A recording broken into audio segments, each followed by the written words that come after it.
चप्पल भी स्लिप करता है। उन्हें लेना है ये पत्ता हो।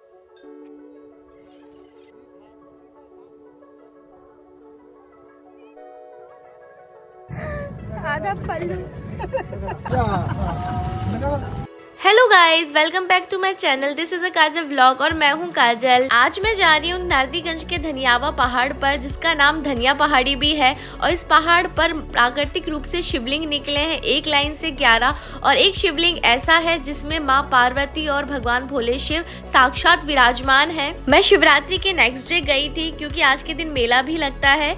और यहाँ आकर के मुझे इसके महत्व के बारे में पता चला कि ये बहुत ही प्राचीन मंदिर है और यहाँ मांगी हुई हर मान्यता पूरी होती है। इस मंदिर का चमत्कार न केवल अब नारदीगंज या धनियावा पहाड़ तक ही नहीं सीमित रह गया, बल्कि दूर दूर से लोग यहाँ आते हैं और अपनी मान्यता पूरी होने पर बच्चे का मुंडन और घिड़ारी भी तक करके जाते हैं। मैंने सिर्फ इस मंदिर के बारे में अपनी मम्मी से सुना था और मम्मी ही मुझे यहाँ तक लेकर के आई थी। और जब मैं इस पहाड़ पे आई ना, तो मैंने जब ये भगवान शिव को साक्षात देखा तो इसमें एक रूप से देखने पे माँ पार्वती दिख रही थी और एक रूप से देखने पे भगवान शिव दिख रहे थे। ना केवल महादेव है इस शिवलिंग के साथ में उनकी माँ पार्वती भी।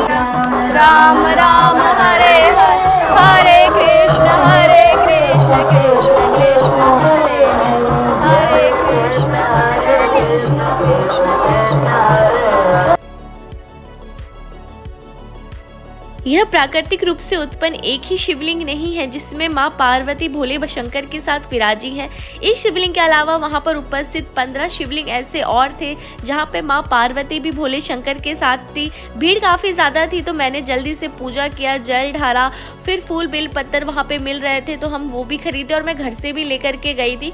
मैंने जल्दी से पूजा की और भी बहुत लोग थे लाइन में, तो हम लोगों ने ज़्यादा टाइम नहीं लिया। और ये भी मान्यता कही गई है कि अगर वहाँ पे चढ़ाया हुआ माला वापस से आप बाबा से मांग करके अपने घर ले आते हैं तो आपकी बोली हुई मनोकामना पूरी होती है। तो मैंने भी वैसे ही किया। हम लोग मंदिर से बाहर निकले, मम्मी माला फेर रही थी, सामने ही हवन कुंड था जहाँ पर हवन भी चल रहा था, तो हम लोगों ने भी जाकर के आहुति दी।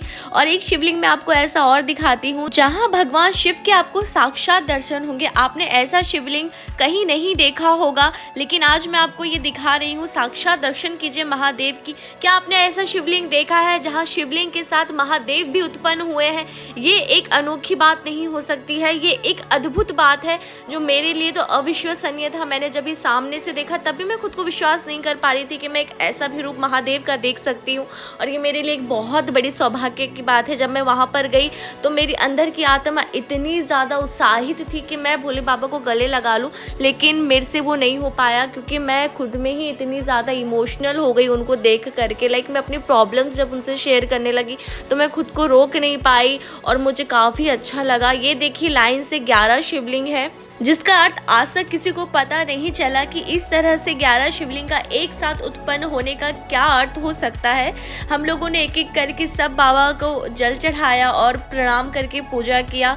फिर वहीं बगल में भंडारा भी चल रहा था, आप घर से भी भोजन ला सकते हैं। यहाँ का जो फेमस प्रसाद है वो चूड़ा, दही और गुड़ है। शिवरात्रि का व्रत करके नेक्स्ट डे जब व्रतधारी अपने व्रत खोलते हैं इस मंदिर में आकर के, तब ये कहा जाता है कि यहाँ आपको दूध, चूड़ा, दही से ही अपना व्रत खोलना है। अगर आप अलग से भी कुछ बनाना चाहते हैं, खाना चाहते हैं, तो उसके लिए पीछे से अलग से जगह बनी हुई थी। और एक विशेष बात मैं आपको और बताती हूँ, इस पहाड़ के बगल में ही एक और पहाड़ है जहाँ कहा जाता है कि पहाड़ के अंदर में एक कुआं है, जिस कुएं का जल तभी बाहर आता है जब आप अपने हाथ से ताली बजाते हैं। और ये सही में होता है, लेकिन वो पहाड़ थोड़ा ऊंचाई पर है। मैं वहाँ पर नहीं जा पाई थी क्योंकि मैं बाबू को लेकर के गई थी तो मेरे लिए पॉसिबल नहीं था, लेकिन नेक्स्ट टाइम मैं अपने हस्बैंड के साथ वहाँ पर ज़रूर जाऊँगी। देखिए, ये वही पहाड़ है जहाँ पर ताली बजाने पर पानी जो है वो उसका स्तर ऊपर आता है, जिसे आप छू भी सकते हैं और प्रसाद के रूप में ग्रहण भी कर सकते हैं।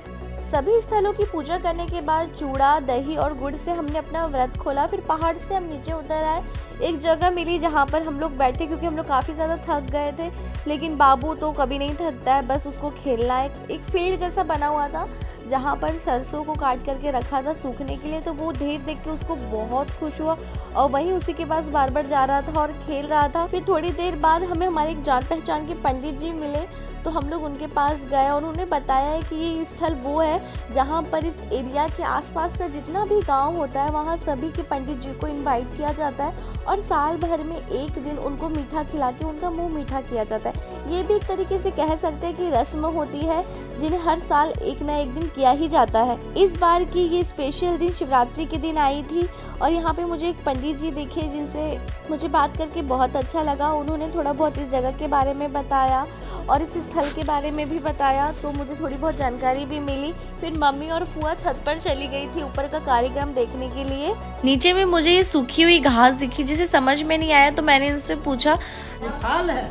अच्छा, ये फल है हाँ। और वो पत्ते होते हैं। इसी का पत्ता।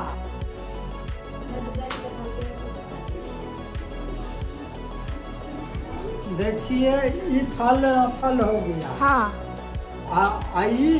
ये देखिए ये पत्ता हो गया। अच्छा, ये सब या देखिए पत्ता। ये सब पत्ते होते हैं ना। हाँ। ओके।